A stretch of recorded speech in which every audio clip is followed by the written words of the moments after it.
بسم اللہ الرحمن الرحیم۔ السلام علیکم مائی یوٹیوب فیملی۔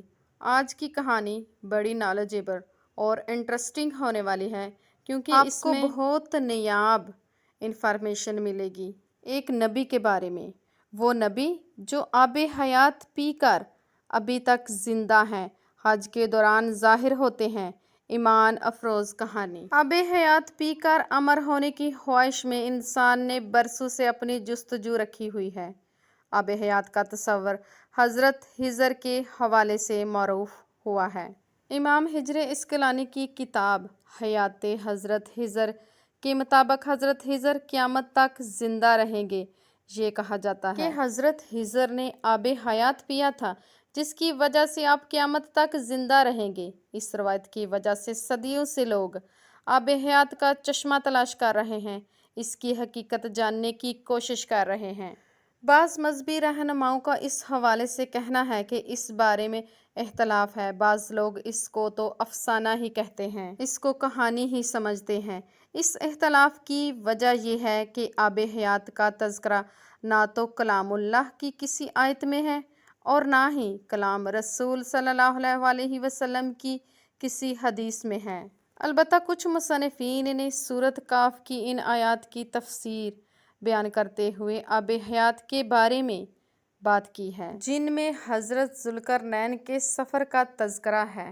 حضرت سید نعیم الدین آبادی سورۃ کہف کی آیت نمبر 86 تا 98 کی تفسیر کرتے ہوئے فرماتے ہیں کہ حضرت ذوالقرنین نے پرانی کتابوں میں پڑھا تھا کہ سام بن نوح علیہ السلام کی اولاد میں سے ایک شخص چشمہ حیات سے پانی پی لے تو اس کو موت نہ آئے گی۔ اس لیے حضرت ذوالقرنین نے مغرب کا سفر کیا۔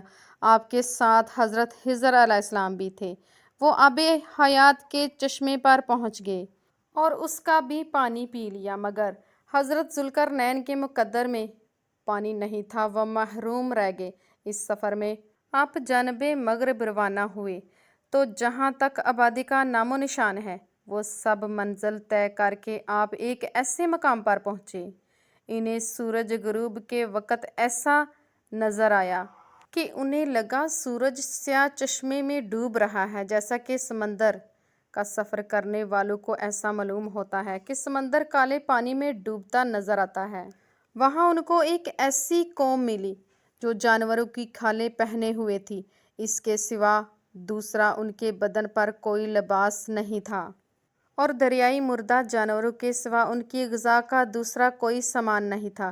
یہ قوم نماسک کہلائی تھی۔ حضرت ذوالقرنین نے دیکھا کہ ان کے لشکر بے شمار ہیں اور یہ لوگ سبھی طاقتور اور جنگجو ہیں۔ حضرت ذوالقرنین نے ان لوگوں کے گرد اپنی فوجوں کا گھیرا ڈال کر ان لوگوں کو بے بس کر دیا۔ چنانچہ کچھ تو مشرف با ایمان ہو گئے اور کچھ ان کی فوجوں کے ہاتھ قتل ہو گئے۔ حضرت خضر علیہ السلام صالحین کے نزدیک زندہ ہیں اور ہر سال زمانہ حج میں ملتے ہیں۔ یہ کہ حضرت خضر نے چشمہ حیات میں غسل فرمایا، اس کا پانی بھی پیا تھا، اس لیے انہیں تا قیامت حیات مل گئی اور وہ قیامت تک مسلمانوں کی مدد کرتے رہیں گے۔ خضر کے معنی ہے سرسبز چیز کے۔ یہ جہاں بیٹھتے تھے وہاں آپ کی برکت سے ہری ہری گھاس اگ جاتی تھی، اس لیے لوگ آپ کو خضر کہا کرتے تھے۔ آب حیات یا چشمہ حیات کے بارے میں یہی معلومات کتب میں درج ہیں۔ اصل حقیقت تو اللہ تعالیٰ اور اس کے رسول صلی اللہ علیہ وسلم بہتر جانتے ہیں۔ حضرت خضر علیہ السلام حضرت ذوالقرنین کے خالوزاد بھائی تھے۔ حضرت خضر علیہ السلام حضرت ذوالقرنین کے وزیر اور جنگوں میں علمبردار رہے۔ یہ حضرت سام بن نوح علیہ السلام کی اولاد میں سے ہیں۔ تفسیر ساوری میں ہے کہ حضرت ذوالقرنین اور حضرت ابراہیم علیہ السلام کے دست حق پر قبول اسلام کر کے مدتوں ان کی صحبت میں رہے۔ حضرت ابراہیم علیہ السلام نے ان کو کچھ نصیحتیں بھی فرمائی تھیں، تو اس سے معلوم ہوتا ہے کہ حضرت خضر علیہ السلام کا دور حضرت ابراہیم علیہ السلام کے دور کے فوری بعد شروع ہو جاتا ہے۔ آب حیات کی حقیقت کو اللہ تعالیٰ اور اس کے رسول کے سوا کوئی نہیں جان سکتا۔ اللہ تعالیٰ اور اس کے رسول صلی اللہ علیہ وسلم بہترین حکمت والے ہیں۔ ویڈیو پسند آئی ہے تو لائک اور شیئر کیجیے اور مزید اچھی ویڈیو کے لیے چینل کو سبسکرائب کیجیے۔